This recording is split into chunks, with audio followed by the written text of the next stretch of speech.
Hi everyone, I just wanted to pop on real quick because I had kind of a cool experience and I wanted to talk about it. So recently, I kind of got back into music, writing music and creating music, and I started collaborating with a fellow light language channeler, and his name is Romeo Baron, and I will post the link below so you can check out his channel. He was a big part of activating my own DNA, so it really was an honor to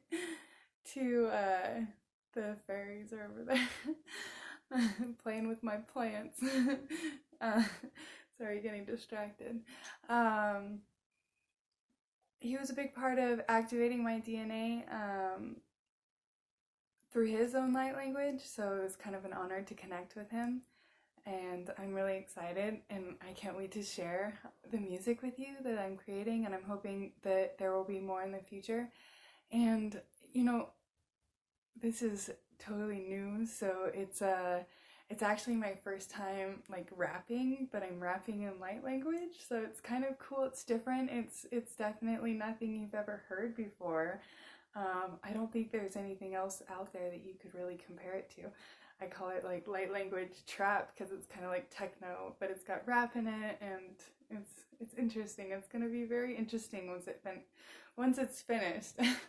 I'm sure there's probably gonna be plenty of people that are gonna be like, "What is that?" But then there are gonna be those who are just like, "Oh, it's kind of cool. I dig it," and those are gonna be my tribe. So I'm cool with that.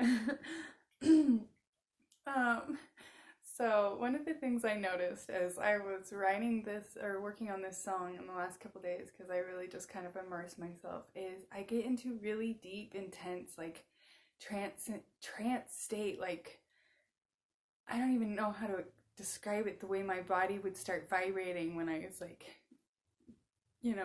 as I'm working on the music, it would get to a point where I literally feel like I was like gonna vibrate myself off the ground. Like I don't know how else to explain it. It's just insane. And so there was one other thing that I really noticed that was really strange, and I guess it was my shadow popping out. And so I guess we're gonna do a little shadow boxing here. So this is the other thing I noticed is I get into such a deep like meditative state when I'm doing music that if I get like suddenly brought out of it, like loud noise or something like that, sometimes my angry shadow pops out, like just and I'll just like yell and get mad, and I'll just be like, whoa, where did that come from? Like that was so uncalled for. I shouldn't have done that. I'm so sorry.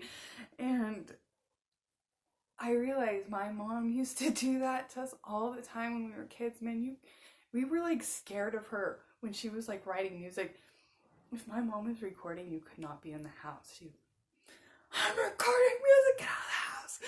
Type, like, we were terrified of her, and I was like, now I know where that comes from. You get like in this weird like other world when you're writing music. Like I was literally like, I don't you're not on earth anymore, like when you get into that state sometimes.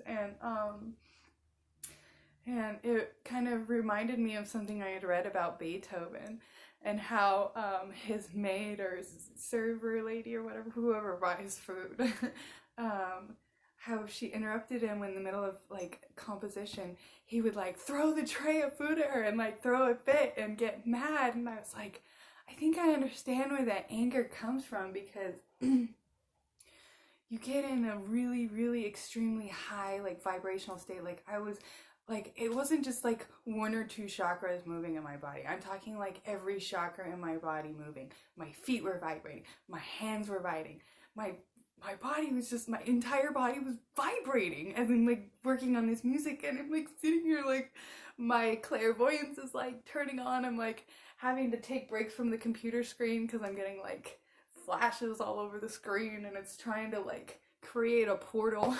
And I'm just like, oh my gosh, this is insane, what is going on right now? And it's just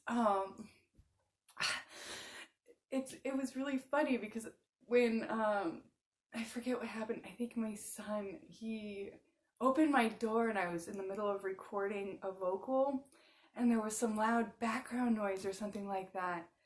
And it like, I heard it and it like snapped me out, and I got really mad.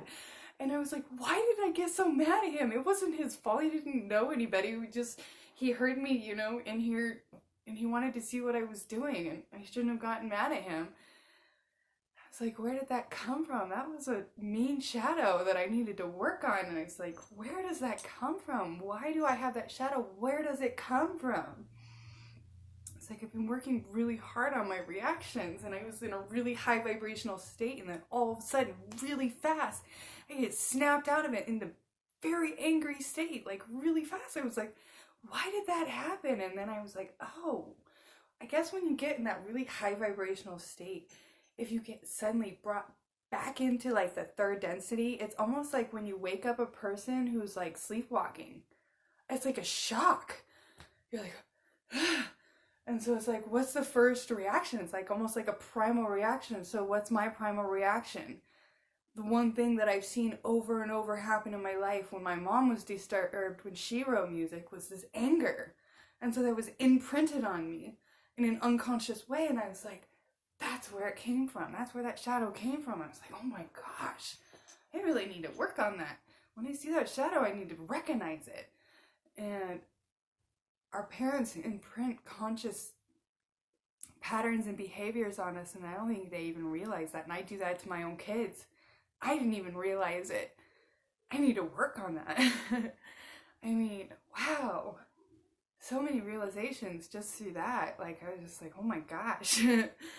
But yeah, I guess I have just been in a kind of a weird state. Like, I guess when I get into music mode, is what I call it, my husband has to like bring me back down to earth, because I literally go into another place for a while, and I zone completely out, and I don't respond to the world that's going on around me sometimes. And I'm just like, I have to set boundaries for myself when I'm making music, because I will completely go into another dimension.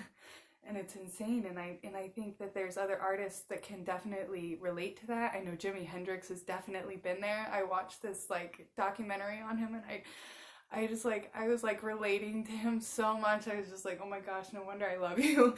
No wonder I love your music. No wonder your spirit. It's so just like parallel to mine, the way he like experienced things musically, and just kind of like on a transcendental way. Like the way that he hears music, the way I hear music. We don't hear music like typical people. It's very like crazy and complex, and our minds are very like multiple patterns intertwined within patterns. And sometimes when I play my music for other people, they're like, there's a lot going on there, and I'm like, I can't help it. Sorry. I'm trying to work on being more simple. I do have songs that are more simple, and then I have ones that are just like, I call those my Jimi Hendrix songs when I get a little crazy. Adventurous, I guess you could say. So I guess let me know in the comments if you have any crazy stories that you want to share about your experience with music and channeling. And oh, that's the other thing I wanted to mention. Music and channeling, they're just so parallel with each other. Like, you're just basically, when you're writing music, you're basically channeling. That's what you're doing. And when I was writing music, especially when I got really heavy into it, and I was like working in the bar until like 3 o'clock in the morning, from like 3 till like 6 a.m. because you come home from the bar after like 5 Red Bulls, there's no way you're going to sleep. And so I'd sit there and I'd write music, and till like 6 o'clock in the morning, 6:37, and then eventually I'd have to fall asleep because I'd have to get up and go to work and be at work at like 9:30.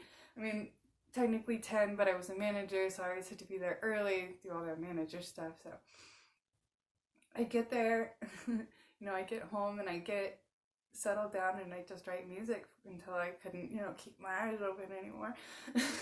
Get a couple hours of sleep and then go to work, and then, yeah, I think I usually would sleep about a couple hours a night, and that was about it.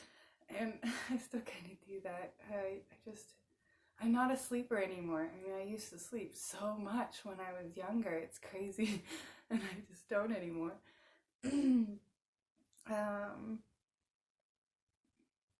I'm losing my train of thought. Oh yeah. So that was the thing.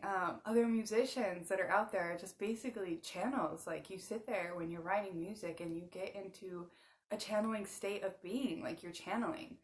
And I think that's why channeling came so naturally to me, and light language comes so naturally to me because of my musical background and history, and basically channeling unconsciously. But I was definitely channeling when I was writing music. When I go back, when I went back after my awakening, and I look at my SoundCloud page and all the music that I was writing, even the names that I gave the songs are like all super cosmic. Like everything's like you know, it's very it's very like cosmic EDM. I've just always been an alien, I guess. In human form. I don't know how to put that. I'm an interesting one, I guess. uh, but you know, if there's other artists out there that do light language or just interested in collaborating with me, trying something new, I really am not too interested in singing or you know, rapping in English. I would prefer to keep my vocals limited to light language because that's what I find most comfortable and easiest to come out, easiest to channel. But yeah, email me. I'll post my email below, or leave a comment, and maybe we can like link up. You know, it's a digital world. There's a lot you can do in the digital world as far as collaboration goes. So yeah, blessings.